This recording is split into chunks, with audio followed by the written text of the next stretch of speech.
Bismillahirrahmanirrahim.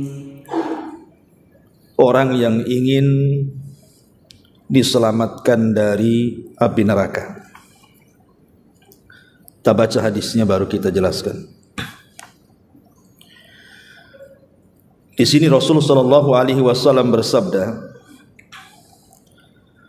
"Man qala hina yusbih, Allahumma inni asbahtu ushiduka wa ushidu hamalata arshika wa malaikataka wa jami'a khalqika annaka antallah la ilaha illa anta wahdaka la syarika lak wa anna Muhammadan abduka wa rasuluk a'taqallahu rubu'ahu minan nar." Faman qala marrataini a'taqallahu nisfahu wa man qalaha thalathan a'taqallahu thalathata arba'ihi fa in qalaha arba'an a'taqallahu minan nar. Barang siapa yang ketika memasuki waktu pagi ia pun mengucapkan, "Ya Allah, sesungguhnya aku telah memasuki waktu pagi dengan menyatakan persaksian kepada para malaikat-malaikat yang memikul arasy-Mu, persaksian kepada seluruh malaikat-malaikat dan persaksian kepada seluruh makhluk ciptaan bahwasannya Engkau adalah Allah, zat yang disembah. Tidak ada sesembahan yang berhak disembah kecuali Engkau satu-satunya. Tidak ada sekutu bagimu. Dan bahwasannya Muhammad adalah hamba dan utusan-Mu. Maka barang siapa yang mengucapkan kalimat ini, kata Rasul, niscaya Allah akan menyelamatkan 1/4 darinya dari api neraka. Barang siapa mengucapkan 2 kali, niscaya Allah akan menyelamatkan 1/2 darinya. Barang siapa yang mengucapkan 3 kali, niscaya Allah akan menyelamatkan 3/4 darinya. Namun jika dia mengucapkannya 4 kali, niscaya Allah akan menyelamatkan darinya seluruhnya dari api neraka. Taib. Ma'asyiral muslimat yang dimuliakan Allah Subhanahu wa taala. Poin ke-8 ini di antara jalan menuju surga Allah Subhanahu wa taala adalah membaca doa saat pagi. Dan salah satu doa yang dibaca atau zikir yang dibaca di pagi hari adalah zikir ini. Ini yang disebut dengan zikir pagi petang namanya. Lah, salah satu zikir pagi petang inilah yang diajarkan Nabi sallallahu alaihi wasallam. Ushidu wa ushidu hamalata arsyik wa malaikataka wa jami'a khalqika annaka antallah la ilaha illa anta wahdahu la syarikalah wa anna Muhammadan abduka wa rasuluka. Ini pendek dan mudah dihafal insyaallah. Taib. Ada sebuah ayat dalam Al-Qur'anul Karim di mana Allah Subhanahu wa taala ketika menyebutkan kebahagiaan orang-orang yang beriman saat menjelang kematian. Di antara seruan yang diseru malaikat kepada orang yang sedang naza, yang sedang sakaratul maut itu, apa seruannya? Ya ayyatuhan nafsul mutmainnah irji'i ila rabbiki radiyatan mardiyah. Wahai jiwa yang tenang, keluarlah kepada keridhaan Allah Subhanahu wa taala, dan dia pun akan mendapatkan redha dari Allah Subhanahu wa taala.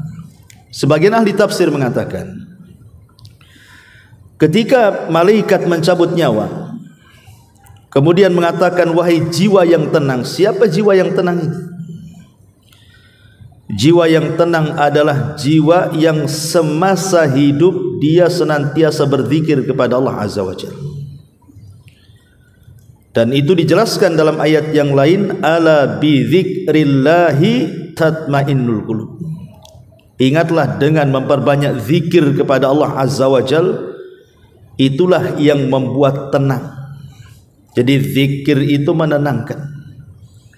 Bahkan saat dipanggil ketika sakaratul maut saja, panggilannya adalah jiwa yang tenang. Kenapa jiwanya tenang? Karena selama hidupnya dia senantiasa berzikir kepada Allah Subhanahu wa taala.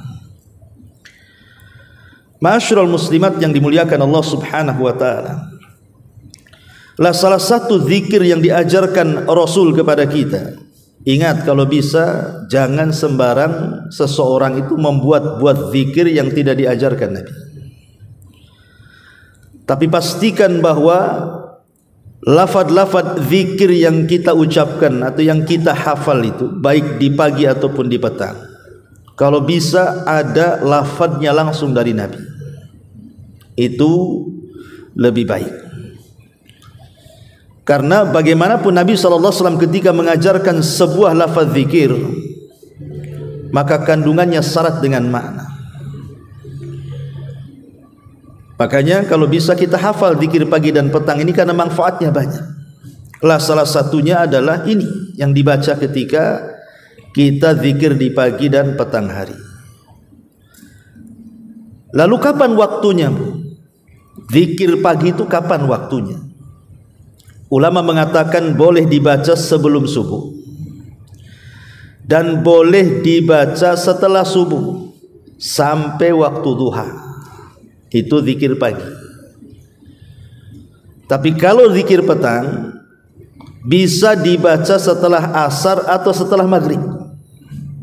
Jadi boleh setelah asar, boleh juga setelah maghrib. Tapi kalau pagi boleh sebelum subuh ataupun setelah subuh sampai waktu duha.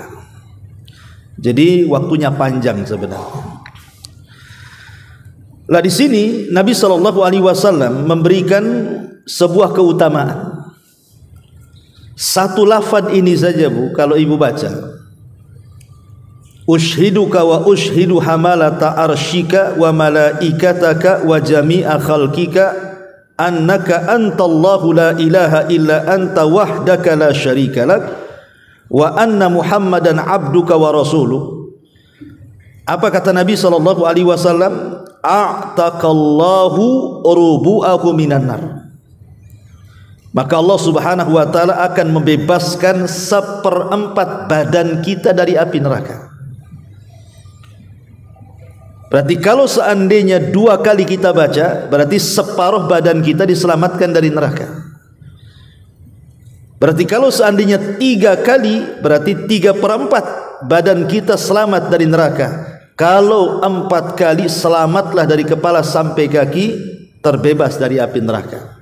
Kan enak, baca 4 kali saja, 1 badan kita sudah diselamatkan. Kalau 1 kali kan 1/4, kemudian 2 kali separuh, kemudian 3 kali 3/4. Kalau 4 kali, berarti semua badan kita terselamatkan dari api neraka. Lihat bagaimana rahmat Allah Subhanahu wa taala kepada kita. Hanya membaca 1 doa ini saja 4 kali, itu sudah dijamin kita oleh lisan Nabi SAW terbebas dari api neraka. Ma'asyiral muslimat yang dimuliakan Allah Azza wa Jalla, ini bagian kecil keutamaan zikir pagi ini. Baik, kita akan bentangkan sedikit keutamaan yang lebih daripada itu yang dijelaskan oleh para ulama. Para ulama mengatakan bahwa di antara keutamaan atau rahasia zikir pagi itu, Mereka mengatakan bahwa asraru adhkaris sabah wal masa, ada rahasia besar ketika ibu baca zikir di pagi ataupun petang hari itu. Fi tausiatir rizki. Pertama, Allah Subhanahu wa taala akan meluaskan rizki kita. Orang yang suka mendawamkan zikir pagi petang, itu salah satu keutamaannya adalah meluaskan rizki. Siapa sih di antara kita yang ingin diluaskan rizki? Semua kita ingin diluaskan rizki.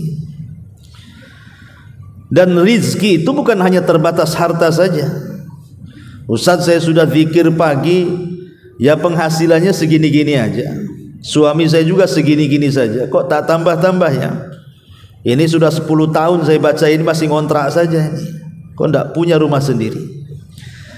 Itu karena kita memahami rizki itu hanya sebatas harta saja.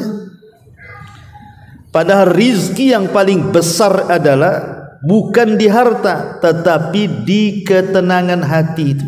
Diluaskan hati kita, itulah sebenarnya rizki yang sesungguhnya. Karena hidup kita itu kan tidak lama. Banyak orang dari muda sampai dia tua dia mengumpulkan harta, kemudian kaya, habis mati pun ditinggalkan kekayaan. Belum lagi selama hidup dia tidak tenang hidupnya kan. Tapi banyak orang-orang yang ya kondisinya sih tidak terlalu kaya, pas-pasan lah hidupnya, tetapi hatinya luas, makanya luas segalanya. Dan itu salah satunya adalah dengan zikir pagi. Kemudian juga wal khuruju minadz-dziki wal karbi. Dengan memperbanyak zikir pagi dan petang itu, maka setiap zik itu kesempitan dada. Wal karbi itu artinya hal-hal yang menimpa kita dari musibah yang akhirnya kita kemudian stres, bingung dan begitu seterusnya. Maka dengan mendawamkan zikir pagi dan petang itu bisa mengeluarkan dari perkara-perkara itu. Dan ini coba ibu kan nggak pernah nyoba masalahnya. Ya, coba kalau mamanya lagi stres, lagi bingung, lagi ada masalah, teruslah lisan itu berzikir kepada Allah Azza wa Jalla. Maka nanti ada khasiatnya itu, tentu dengan sebuah keyakinan bahwa ketika kita lebih mendekatkan diri kepada Allah Azza wa Jalla, Allah akan turunkan ketenangannya kepada kita. Bahkan lebih daripada itu, al-ibtiadu anil hammi wal hazani, bisa menjauhkan dari alham wal hazan, bingung dari perkara yang akan dihadapi dan sedih dari perkara yang sudah berlalu. Kadang kita ini sedih bu, umpamanya dulunya pernah kaya kemudian sekarang miskin, masih keingatlah dulu kaya. Dulunya pernah menjabat, ternyata purnawirawan, masih teringat jabatannya. Dan begitu seterusnya. Atau mungkin bingung menghadapi perkara yang akan datang. Bingung soal anak, kemana nanti sudah besar. Bingung soal rumah tangga, macam mana nanti ke depan. Bingung soal ekonomi dan begitu seterusnya. Maka dengan zikir pagi dan petang akan dijauhkan dua perkara yang menghantui manusia itu. Kemudian juga disebutkan juga bahwa zikir pagi dan petang itu salah satu keutamaannya adalah masuk pada man yudhilluhumullahu fi dhillihi yaumal qiyamah. Dia akan mendapatkan naungan di hari yang tidak ada naungan kecuali naungan Allah Subhanahu wa taala. Jadi bukan hanya kekhususan dunia saja dihilangkan, kesusahan akhirat pun dihilangkan. Ketika orang dikumpulkan di padang mahsyar, kemudian matahari didekatkan di atas kepala, maka orang yang senantiasa hatinya terpaut dengan Allah dan berzikir kepada Allah Azza wa Jal, maka satu di antara 7 orang yang akan mendapatkan naungan di hari yang tidak ada naungan kecuali naungan Allah Subhanahu wa taala. Ma'asyiral muslimat yang dimuliakan Allah Subhanahu wa taala, dan banyak lagi lah keutamaannya. Sebelum kita lanjut, kita akan syarah dulu hadis yang kita baca ini, baru kita bentangkan ke yang lainnya. Di sini kata para ulama, di sini ada lafaz ushiduka, aku bersaksi kepadamu ya Allah. wa ushidu hamalata arsyika, dan aku bersaksi juga kepada para malaikat-malaikat yang memikul arasmu, dan aku bersaksi juga dengan seluruh malaikat yang kau ciptakan dan seluruh makhluk yang kau ciptakan. Apa yang kita saksikan? La annaka antallahu la ilaha illa anta, bahwa engkau ya Rabb adalah sesembahan yang tidak berhak disembah kecuali engkau semata. Para ulama mengatakan kalimat ushiduka, aku bersaksi kepadamu, maksudnya adalah hadza al-iqraru bil wahdaniyati. Kalimat ini menunjukkan pengakuan kita tentang keesaan Allah Subhanahu wa taala. Berarti kalau kita mengucapkan kalimat ini di pagi hari, kita ini sedang membuka hari kita dengan tauhid, gitu maksudnya.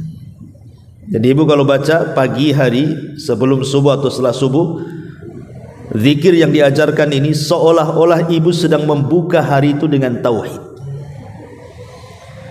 Dan tidak ada kalimat yang paling afdal diucapkan melebihi kalimat tauhid. Kalau seandainya langit dan bumi ini ditimbang di satu neraca, dan kalimat la ilaha illallah ditimbang di neraca satunya, tentu la ilaha illallah jauh lebih berat dibandingkan langit dan bumi. Artinya ibu sedang membuka pintu sorga dengan kalimat yang memberatkan setiap timbangan amal kita. Kan enak ya. Karena ada orang-orang itu yang ketika di pagi hari dia tidak mau berdoa tuh, tidak mau mentauhidkan Allah Subhanahu wa taala. Yang lebih parahnya kadang-kadang hari-harinya setiap hari dia buka dengan laknat Allah Azza wa Jalla. Seperti orang-orang yang tidak pernah sholat. Coba dia bangun tidak sholat tuh, secara otomatis kalau tidak sholat ya tidak wudu. Kalau tidak wudu ya tidak ada bacaan-bacaan zikir yang ia bacakan begitu. Kalau seandainya kemudian setiap hari orang ini membuka harinya dengan laknat Allah, nanti kemudian siang juga sama, tidak sholat lagi dilaknat lagi, sore tidak sholat lagi dilaknat lagi, nanti malamnya gitu lagi. Lah orang yang seperti ini mau berkah gimana caranya? Sementara keberkahan itu datang dari Allah Subhanahu wa taala.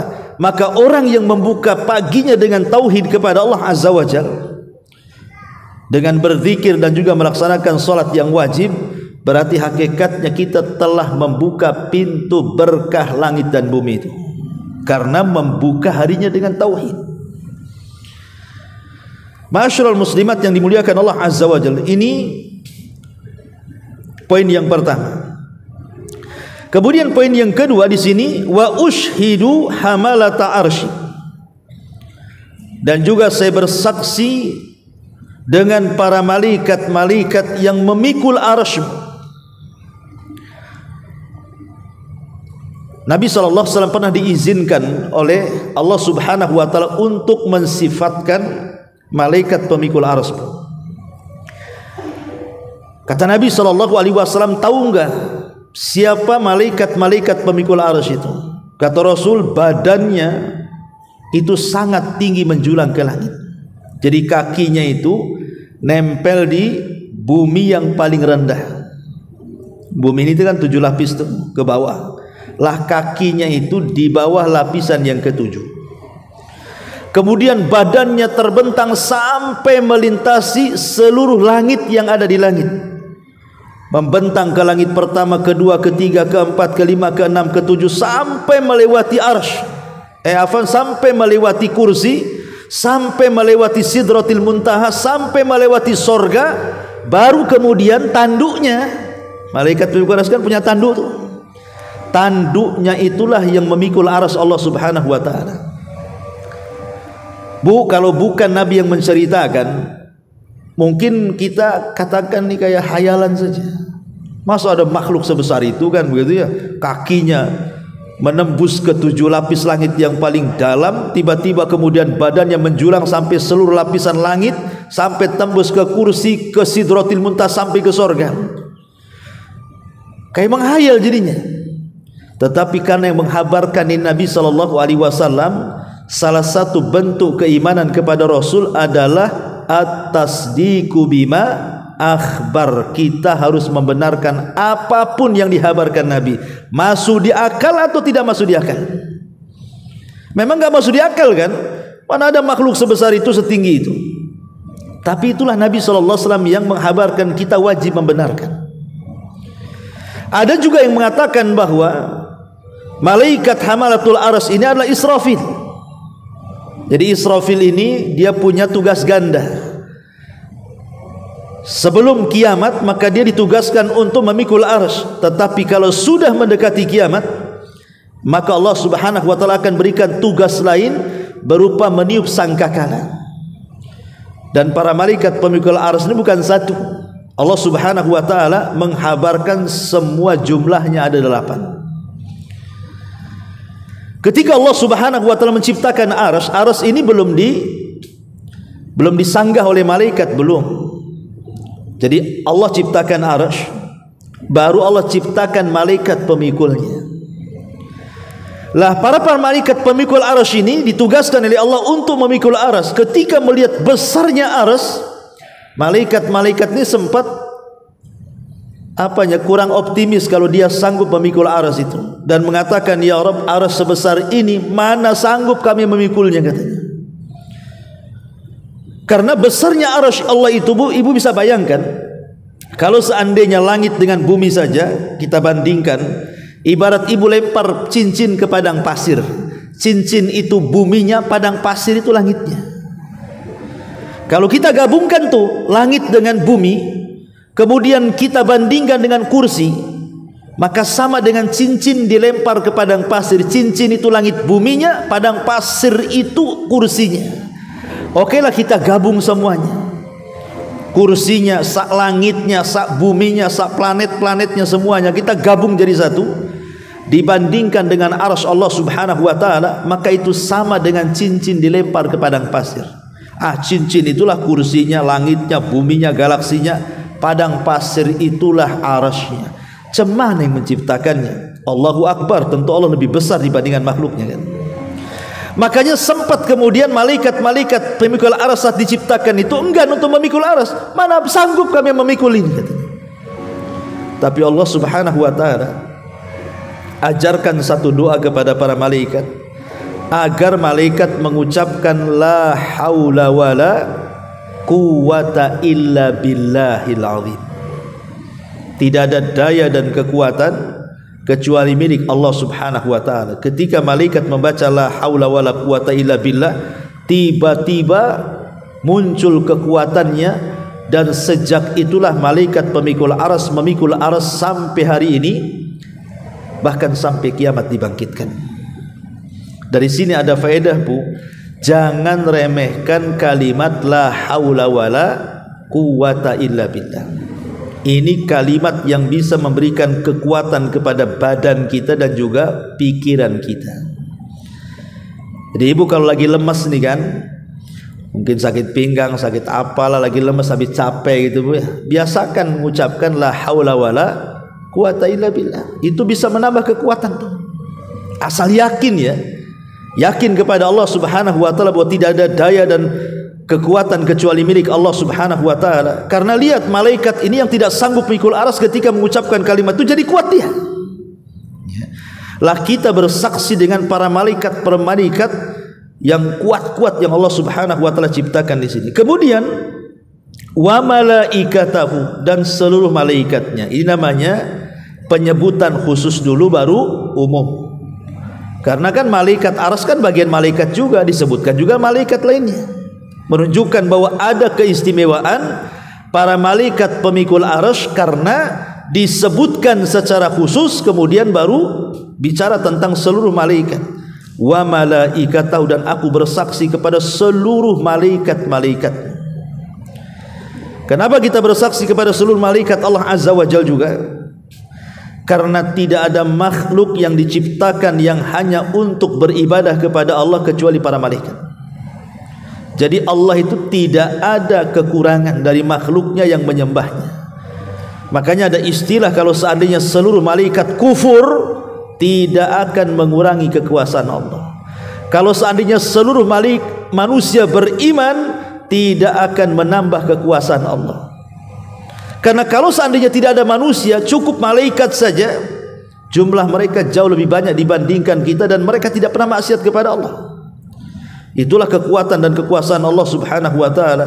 Baru setelah itu wa jami'a khalqika, dan seluruh makhluk-makhlukmu. Karena tidak ada makhluk yang Allah ciptakan selain manusia kecuali semua bertasbih.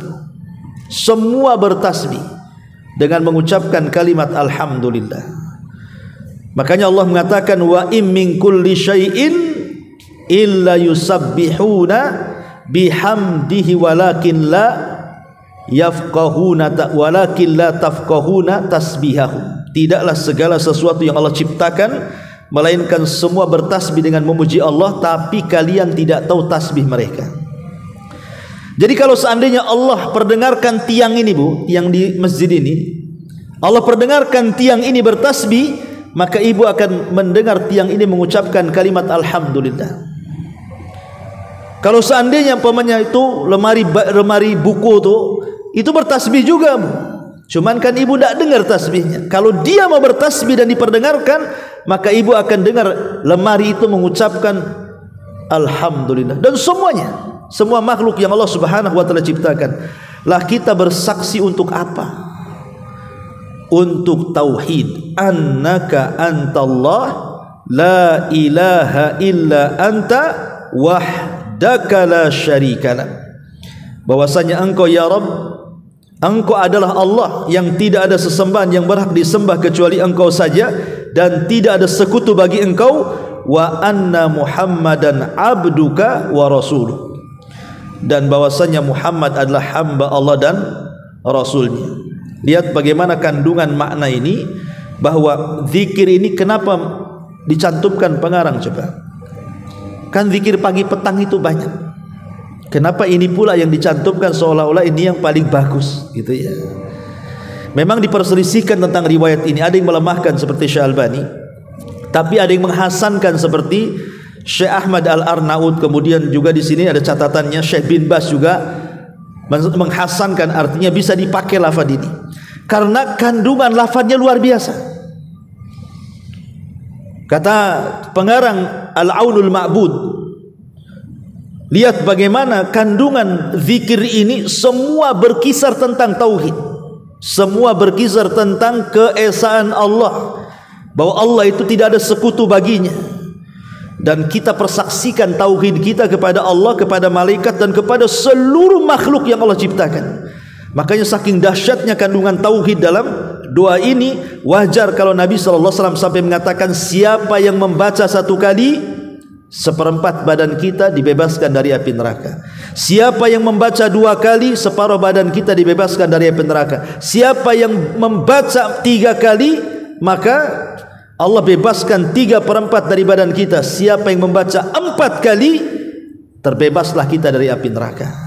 Kan enak, Bu, baca 4 kali sudah ada jaminan kita terbebas dari api neraka. Ya kadang-kadang kita ini sudah jelas keutamaannya pun kadang-kadang malas gitu ya. Ini yang jelas keutamaannya. Kadang yang tidak jelas keutamaannya pula yang dibaca oleh kita.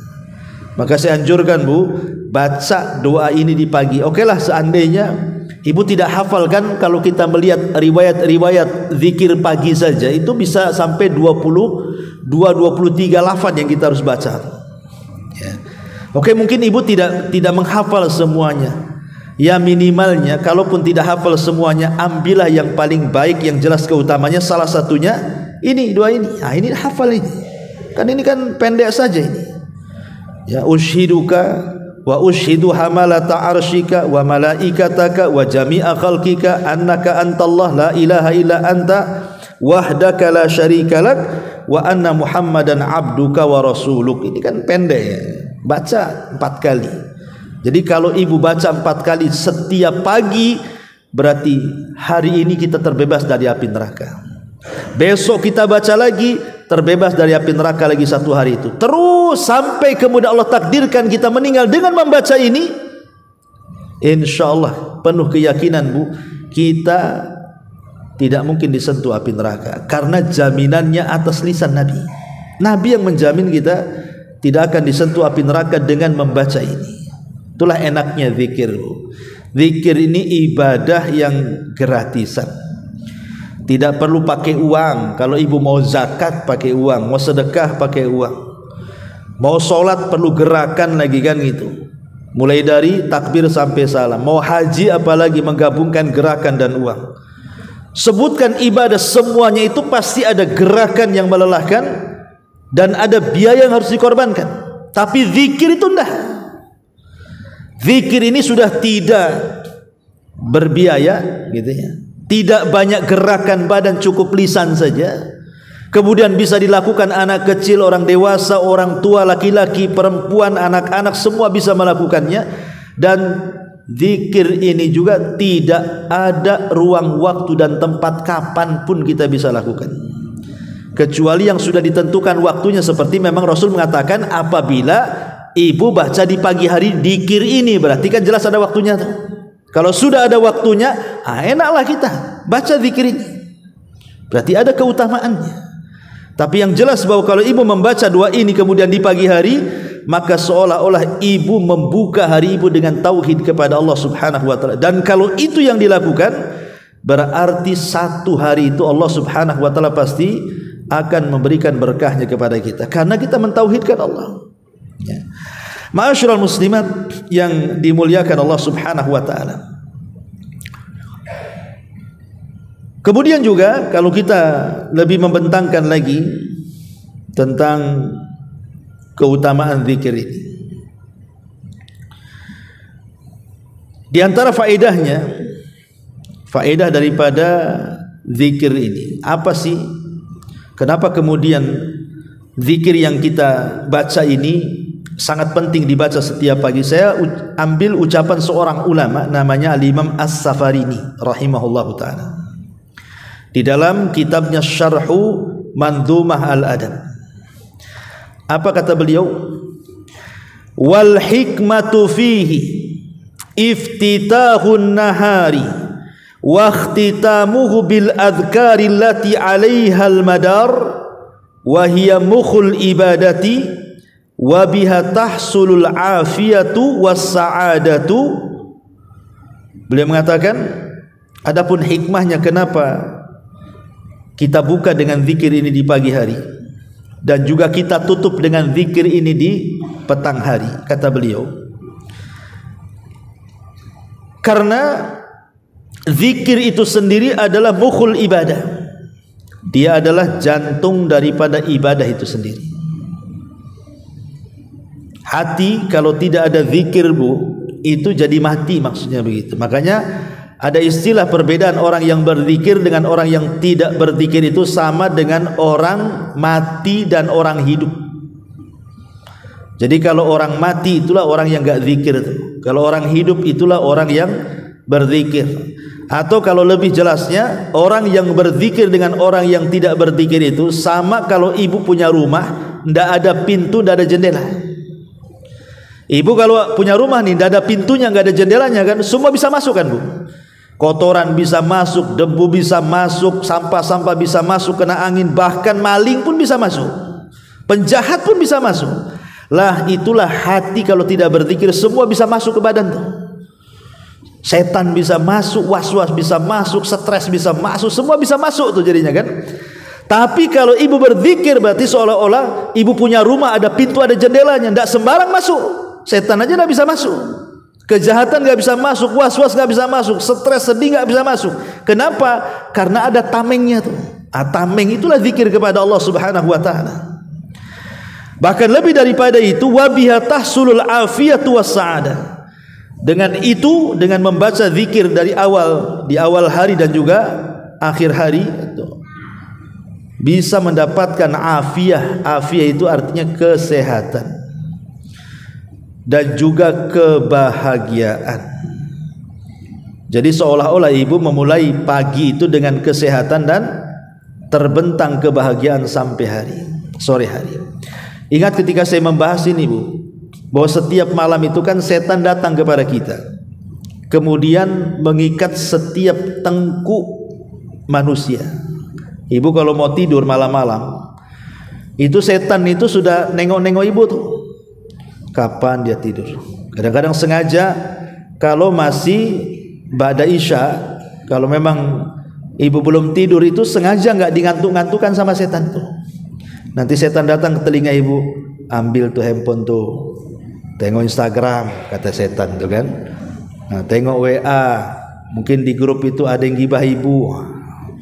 Tengok TikTok, kalau bisa main TikTok kan gitu. Jadi orang itu dibuat tidak tidur tuh. Karena kan ba'da isya sampai separuh malam atau sampai sepertiga malam itu ulama menyebutnya waktu setan tuh. Waktu setan itu ada 3. Waktu setan itu ada 3. 1, sebelum maghrib, itu waktu setan. Makanya kenapa Nabi SAW melarang tidak boleh mengeluarkan anak-anak di waktu maghrib itu, karena setan lagi main-main tuh. Jadi kalau sudah menjelang maghrib jangan mengeluarkan anak-anak keluar, nanti kesambet anaknya. Ini karena waktu setan.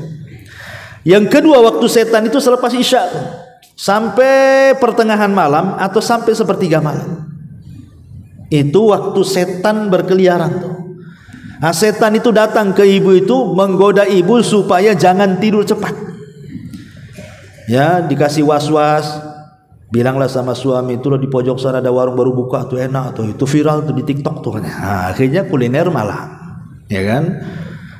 Pulangnya jam 11. Pulang itu tidak langsung tidur, nengok handphone dulu sampai jam 12, jam 1 baru ngantuk. Jadi setan itu mempermainkan kita itu, ba'da isya itu gimana caranya jangan sampai tidur. Nanti kalau sudah jam 12 baru nguap-nguap ngantuk-ngantuk, jam 1 tidur, dipastikan kalau jam 1 tidur, tidak mungkinlah tidur 1 jam 2 jam ibu bangun. Apalagi memang julukannya Ummu Naum gitu ya. Ibu tukang tidur, iyalah itu makin gak bangun kan gitu. Jadi kalau sudah seperti itu, sudah tidurnya lambat, setan itu ketika tidur ganggu lagi tuh. Sudah diganggu jangan tidur, ketika tidur diganggu lagi dengan cara apa? Diikatlah tengkuk kita itu 3 ikatan. Lah setiap satu ikatan itu kan ada mantranya tuh. Apa mantranya? Kata setan, nim naumatan tawilah katanya. Tidur malam masih panjang katanya. Nanti diikat lagi, gitu lagi. Tidur malam masih panjang, tidur malam masih panjang. Padahal sudah subuh tuh. Masih tidur masih panjang saja tuh. Baru kalau jam 8 kata setan bangun katanya. Setan yang bangunin kita. Tapi kalau kita bangun sebelum subuh, kemudian kita bacalah doa ini, Bu. Doa yang diajarkan Nabi SAW ini. Ya, ushiduka wa ushidu hamalata arsyika, dan begitu seterusnya. Apa kata Nabi SAW? Wa idza staiqadha wa dzakarallaha, apabila orang itu terbangun kemudian dia berzikir kepada Allah Azza wa Jalla, maka hilang 1 ikatan. Baru 1 ikatan, ya. Tapi kalau seandainya kemudian lanjut setelah berzikir ibu baca ini atau baca-baca zikir pagi yang lainnya gitu ya, sebelum subuh tuh, kemudian ibu mulai beranjak ke kamar mandi kemudian berwudu, hilang 2 ikatan. Kemudian ibu sholat subuh atau mungkin sholat yang lain sebelum subuh, maka 3 ikatan itu hilang. Apa yang terjadi? Maka di pagi hari kata Nabi SAW, tayyibu nafsi, ibu jiwanya bersih, jiwanya akan tentram, tenang. Bahkan dalam riwayat ibu akan nasyid, akan semangat, tahu arah hidup hari itu. Tapi orang kalau kemudian tidak baca zikir, tidak wudu, tidak sholat, maka hari itu akan menjadi hari yang paling buruk dalam hidupnya. Kenapa? Karena Allah buat kotor jiwanya, dan Allah berikan masalah yang terkadang tidak tahu datang dari mana masalah itu. Tahu-tahu banyak masalah saja. Kan lihat keutamaan zikir luar biasa. Makanya kalau ibu baca ini luar biasa, bisa mengurai ikatan setan kalau dibaca sebelum subuh gitu maksudnya. Kalau dibaca setelah subuh ya lain lagi keutamaannya. Tapi yang jelas bahwa 1 zikir ini saja ini sudah cukup bagi kita, kata Nabi SAW, membebaskan kita dari api neraka. Wallahu a'lam bishawab. Ini juga diantara perkataan Al-Imam As-Safarini rahimahullahu taala. Kemudian juga dikatakan oleh para ulama yang lainnya bahwa zikir pagi dan petang ini kasbu ridallahi azza wajal, ibu akan mendapatkan keridhaan Allah azza wajal, ziyadatu quwwatil imani billah, dan akan bertambah kekuatan iman kita kepada Allah, dawamu silati billah, dan akan senantiasa terhubung antara kita dengan Allah subhanahu wa ta'ala, wa dzikrullahi azza wa jalla lil abdi fi malail a'la, dan lebih daripada itu nama ibu disebut-sebut di atas langit sana. Jadi kalau ibu ingin terkenal di langit, ingin jadi selebritis langit, banyak-banyak zikir maksudnya. Maka yang memuji kita itu para malaikat di langit sana. Bayangkan Allah menyebut nama kita, kemudian memuji kita, habis itu dipuji oleh seluruh malaikat yang ada di langit. Kita dipuji malaikat Jibril, Mikail, Israfil, dan seluruh malaikat langit. Apa enggak bangga kita itu? Maksudnya enggak yakin sih, itu yang masalahnya. Ya, coba kalau yakin, kita bisa jadi selebritis langit tuh, hanya cukup membaca zikir saja. Ketika ibu baca zikir ini, nama kita disebut-sebut di langit. Kemudian juga al-hifdzu min syarril insani wal jin, bisa menghilangkan keburukan yang datang dari manusia dan jin. Wa syarri kullil makhluk, bahkan keburukan seluruh makhluk. Dengan berzikir kepada Allah, kita dijauhkan dari keburukan manusia, keburukan jin, dan keburukan seluruh makhluk. Karena Allah subhanahu wa ta'ala menciptakan manusia itu kan tidak semuanya baik. Ibu punya kawan kan, ada yang baik, ada yang tidak baik kan, itu ya. Lah kita berlindung kepada Allah dengan memperbanyak zikir itu, jangan sampai kita mendapatkan keburukan dari kawan yang tidak baik. Karena kawan yang tidak baik ini kadang-kadang hasad, kadang-kadang dengki, kadang-kadang dendam, kadang-kadang punya penyakit di matanya, ain. Hasad itulah ain hasad kan, kita tidak tahu. Atau jin yang tidak terlihat, atau mungkin makhluk yang lainnya, virus-virus, ya, ataupun apalah yang bisa menyakiti kita. Tapi dengan berzikir kepada Allah, itulah yang disebut dengan hisnul muslim. Zikir itu ibarat benteng yang bisa menghalangi kita dari seluruh keburukan. Kemudian juga at-tamattu bi hifdzillahi azza wa jalla wa himayatihi. Maka Allah subhanahu wa ta'ala akan senantiasa menjaga kita sepanjang hari kita. Maghfiratuz dzunubi was sayyi'at, bisa menghapuskan dosa-dosa dan keburukan-keburukan. Ziyadatul hasanati was thawab, bisa menambah kebaikan dan pahala. Dukhulul jannati bifadlillahi azza wa jalla wa karamih, dan bisa menyebabkan kita masuk surga dengan karunia Allah azza wa jalla. Wa dawamu ni'amillahi azza wa jalla, dan Allah akan tetapkan nikmat kepada kita. Wal barakatu fih, bahkan akan memberikan berkahnya. Kifayatul hammi wal ghammi wal hazan fid dunya wal akhirah, akan menjauhkan dari kebingungan, stres, kesedihan di dunia dan akhirat. Tuma'ninatul qalbi wan syirahus sadri, dan bisa menenangkan hati dan melapangkan dada. At-tahassun minasyaitan wa makayidihi, dan bisa menghalangi tipu daya syaitan-syaitan yang akan mengganggu kita. Wal hifdzu minal hasadi wal ain, dan bisa menjaga dari hasad dan penyakit mata. Imdadul jismi bil quwwati wat taqah, dan Allah akan berikan kekuatan kepada badan kita. Jilbur rizki wa qada'i daini, bahkan bisa memperluas rizki dan membayar hutang-hutang kita. Hifdzul makanil ladzi yabitu fihil insan, bahkan bisa menjaga tempat yang kita tinggal di situ, rumah kita tidak akan didekati oleh syaitan. Dan banyak lagi keutamaan zikir di pagi dan petang hari. Wallahu alam, ini saja yang bisa saya sampaikan. Sebelum saya tutup, silakan Bu, kalau ada yang bertanya. Tafadhol.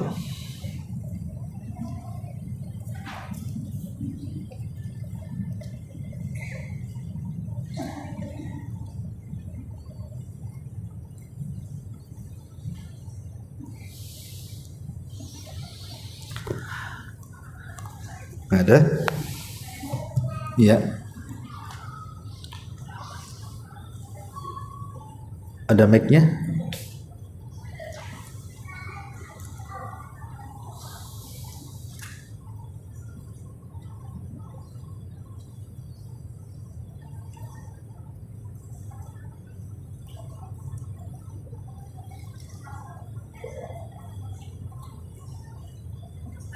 Ya.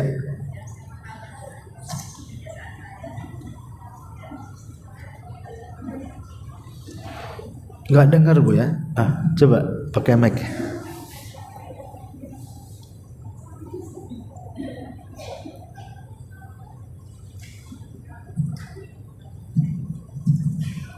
Assalamualaikum warahmatullahi wabarakatuh. Waalaikumsalam warahmatullahi wabarakatuh. Pak Ustaz, yang saya ingin tanyakan, kebiasaan saya dari sehabis tahajud itu 1000 kali salawat, dan dari hari Jumat sampai hari Selasa kalau nggak salah selama 1 minggu 1000 itu akan tiketnya berarti sekitar 7 rakaat ya. Lalu ya Allah itu setiap hari Jumat. Terus saya zikir itu salawat 1000 kali Allahumma sholli ala sayyidina Muhammad. Kemudian di hari Selasa sallallahu alaihi Muhammad. Itu sama atau beda?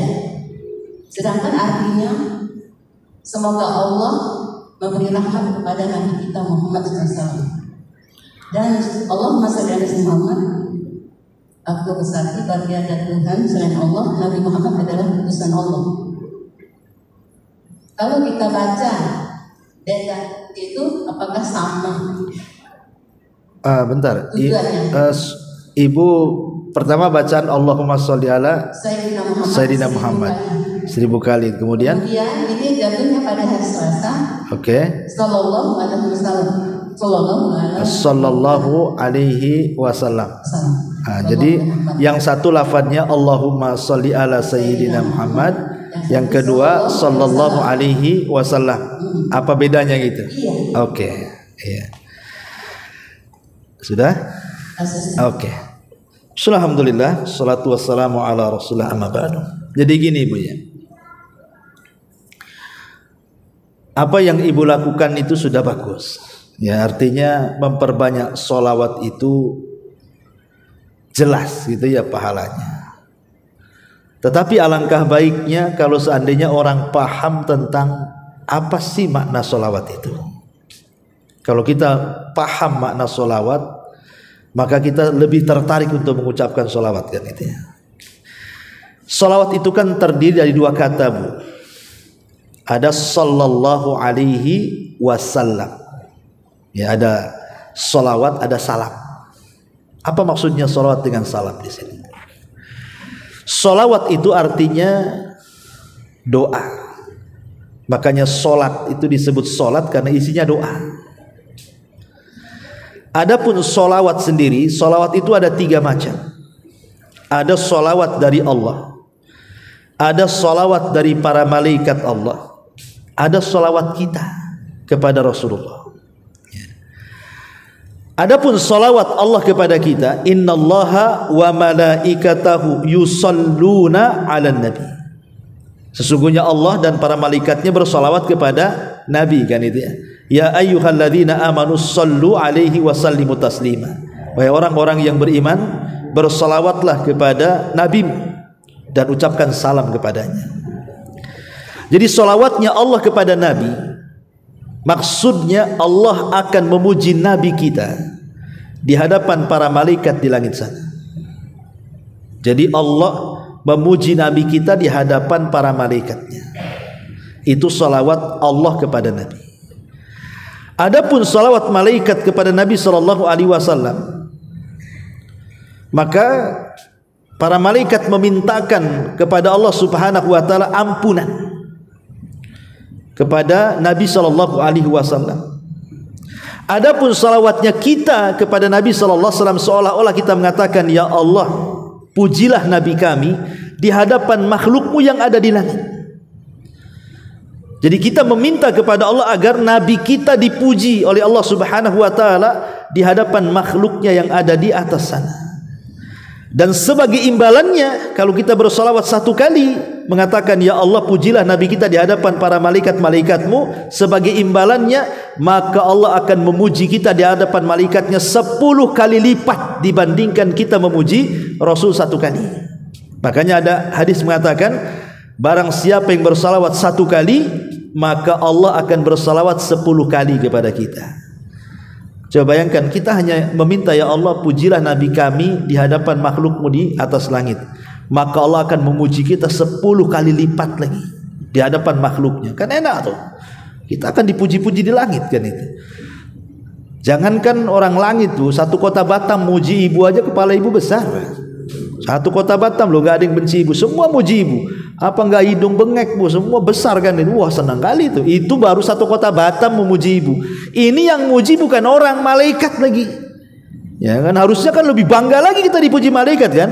Hanya ngomong Allahumma sholli ala Muhammad saja 10 kali lipat Allah puji kita di langit sana. Itu makna sholawat ya. Adapun makna salam, kenapa kita harus mengucapkan berdoa keselamatan kepada Nabi? Kalau di masa Nabi SAW masih hidup, ya mungkin kita akan bela supaya Nabi jangan disentuh musuh-musuhnya, supaya selamat kan gitu ya. Tapi kan Nabi sudah nggak ada lagi di hadapan kita, dia sudah meninggal. Lalu kenapa kita mendoakan keselamatan bagi Nabi? Nabi kan sudah meninggal. Maksudnya kita mendoakan keselamatan itu sebagai adab kita kepada Rasul, agar jangan sampai ada orang yang menyakiti Rasul setelah kematiannya. Dengan cara apa? Menggali kuburannya. Kan ada orang yang berusaha itu mengambil jasad Nabi kan. Dan itu sudah berkali-kali tuh ada orang yang membuat terowongan mengarah ke kuburan Nabi, tapi oleh kerajaan Saudi selalu ketahuan.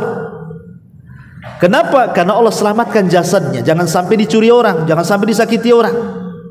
Makanya kita berdoa keselamatan bagi Nabi SAW. Ya enggak, maksud bukan keselamatan, Nabi sudah jelas selamat kan begitu. Maksudnya kalau selamat dari neraka, ya Nabi orang yang pertama kali selamat dari semua makhluknya kan itu. Yang dimaksud keselamatan di sini supaya jasad Rasul jangan disakiti setelah kematiannya. Kita meminta keselamatan kepada Nabi SAW dan sebagai adab kita kepada Nabi. Nah, itu makna sholawat dan salam. Kalau ibu tadi mengatakan, yang pertama ibu katakan Allahumma sholli ala sayyidina Muhammad, berarti itu salawat saja. Adapun kalimat yang kedua sallallahu alaihi wasallam, berarti ibu menggabungkan salawat dan salam. Itu maksudnya bu ya. Ibu kan dua lafaz. Kalau yang satu salawat, yang satu menggabungkan salawat dan salam. Tetapi sebaik-baik salawat bu saya ajarkan, tidak ada salawat yang paling baik melebihi salawat Ibrahimiyah. Tidak ada salawat terbaik melainkan salawat Ibrahimiyah. Apa salawat Ibrahimiyah itu? Salawat yang ibu baca dalam salat itu. Allahumma sholli ala Muhammad wa ala ali Muhammad kama shallaita ala Ibrahim wa ala ali Ibrahim innaka Hamidum Majid. Itu namanya salat Ibrahimiyah. Inilah lafaz salawat terbaik kalau ingin dijadikan sebuah zikir. Ya, pokoknya ibu mau baca 1000 kali, 2000 kali salat Ibrahim, ini salat terbaik. Baca aja Allahumma sholli ala Muhammad wa ala ali Muhammad kama shallaita ala Ibrahim wa ala Ibrahim innaka Hamidum Majid. Terus baca seperti itu. Itu salawat terbaik yang disebutkan oleh para ulama. Kenapa? Karena menggabungkan dua salawat, salawat Nabi dan salawat Ibrahimiyah. Tapi kalau kepanjangan gitu ya, ya tidak apa-apa seperti tadi ibu yang ingin mengatakan Allahumma sholli ala Muhammad, Allahumma sholli ala sayyidina Muhammad atau sallallahu alaihi wasallam, tidak ada masalah. Ya, itu sebuah kebaikan. Tetapi yang harus diperhatikan adalah kalau memang ibu mau mendawamkan seperti itu kan itu ya, ya tidak perlu kemudian dibatasi dengan waktu. Ya, umpamanya tidak harus pagi, ya siang kita baca, sore kita baca, malam kita baca kan itu ya. Tidak perlu dipatokkan dengan sebuah waktu, karena itu akan lebih baik lagi, karena lisan kita akhirnya menjadi lisan yang suka bersolawat. Nah, kalau dipatokkan dengan waktu ini juga perlu dalil dari Al-Quran dan Sunnah Nabi SAW, bahwa jam segini harus baca sekian kali, jam segini harus baca sekian kali, ini kan perlu dalil. Tapi kalau kita kemudian umumkan, pokoknya jam berapa saja kita bersolat sebanyak mungkin gitu ya, ya mau 1000 mau ada 1000, kalau kuat maka itu lebih baik lagi. Insya Allah kalau kita banyak bersolawat kepada Nabi SAW, jangan itu pula yang menjadi perantara kita mendapatkan syafaat Nabi sallallahu alaihi wa ala alihi wasallam. Wallahu a'lam bishawab. Ya. Ada lagi? Fadhali. Coba kasih mic-nya tuh ke belakang.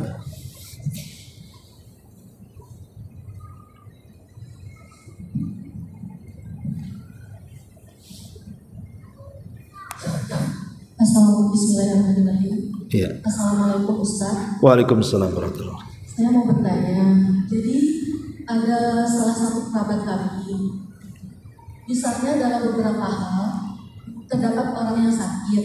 Dia mendoakan semoga kamu diberi kesehatan oleh Allah dan Rasulnya. Atau misalnya dia berdoa semoga kamu diberikan rezeki oleh Allah dan Rasulnya. Saya ingin bertanya gimana tauhidnya di sini Ustaz? Assalamualaikum. Waalaikumsalam. Ya, alhamdulillah. Sebenarnya tidak perlu membawa-bawa Rasulnya di sini. Cukup Allah saja. Karena ada hadis Nabi SAW ketika ada seorang sahabat mengatakan Masya Allahu wa syita, atas kehendak Allah dan engkau. Maka Rasul marah dan mengatakan jangan bawa-bawa aku. Cukuplah atas kehendak Allah saja. Jadi kalau seandainya ada orang kena musibah, ya, maka ada doa-doa yang diajarkan Nabi SAW seperti umpamanya mengatakan la ba'sa tahurun insyaallah, kan itu ya, atau syafaqillah, kita doa seperti itu. Ya, syafaqillah, cukup syafaqillah saja. Semoga Allah menyembuhkan penyakit. Atau nasihati, berdoalah kepada Allah semoga Allah memberikan ganjaran akan musibah yang menimpaku. Kasih nasihat seperti itu. Jadi sebaiknya tidak membawa-bawa Rasulullah di sini. Cukup semoga Allah menyembuhkan kamu. Kenapa? Dari segi tauhid, jelas kalau dari segi tauhid ya ada sedikit cacat karena Nabi SAW bukan penyembuh. Penyakit itu datang dari Allah dan Allah yang menyembuhkannya. Nabi SAW juga sakit. Bahkan sebelum meninggalnya dia sakit. Ya. Dan sakitnya itu yang menjadikan dia meninggal malah. Dan Nabi tidak bisa menyembuhkan dirinya sendiri. Makanya Nabi SAW kemudian meruqyah dirinya sendiri dengan membaca muawwidhataini qul a'udzu birabbil falaq dan qul a'udzu birabbin nas. Kemudian diusapkan ke tempat ia sakit. Jadi dia aja berlindung kepada diri penyakitnya, kan begitu. Sehingga tidak ada yang menyembuhkan penyakit kecuali Allah saja. Cukup kalau ada orang yang sakit ya kita katakan semoga Allah menyembuhkan penyakitmu. La ba'sa tahurun insyaallah syafaqillah, atau apalah doa-doa yang diajarkan Nabi. Syukur-syukur kalau kita ikut meruqyah. Ya, meruqyah dengan doa-doa yang diajarkan Rasul atau ayat-ayat Al-Qur'an, dan kita niatkan ruqyah kita itu untuk penyembuhan saudara kita. Jadi dari segi tauhid ya tidak benar kalau membawa Rasul dalam kesembuhan. Karena Rasul bukan penyembuh. Ya, tidak ada nama Rasul itu Asy-Syafi. Syafi itu nama Allah. Asy-Syafi itu nama Allah. Kalau ibu mempelajari nama-nama dan sifat Allah dari 99 nama disebut dengan Asmaul Husna, maka salah satu nama Allah itu Asy-Syafi, yang menyembuhkan. Dan tidak ada nama Rasul Asy-Syafi. Nama Rasul itu Al-Mahi, Al-Hashir, Al-Aqib, Ahmad, Muhammad. Nah, itu betul tuh. Ya. Ahmad, Muhammad ini satu makna, artinya banyak pujian, orang yang banyak dipuji, Ahmad atau Muhammad. Atau Al-Hashir, yang akan mengumpulkan kelak pada hari kiamat, di tangan dia syafaatul uzma. Al-Mahi, yang menghapus, dengan kedatangannya menghapus semua agama dan membawa ajaran yang bisa menghapus dosa-dosa kita dengan tauhid. Kemudian Al-Aqib, artinya tidak ada nabi sepeninggalnya, dan tidak ada nama Rasul Asy-Syafi, penyembuh. Asy-Syafi itu hanya Allah Subhanahu wa ta'ala. Maka sebaiknya cukup semoga Allah menyembuhkan kamu saja. Wallahu a'lam. Ya, sampai di sini.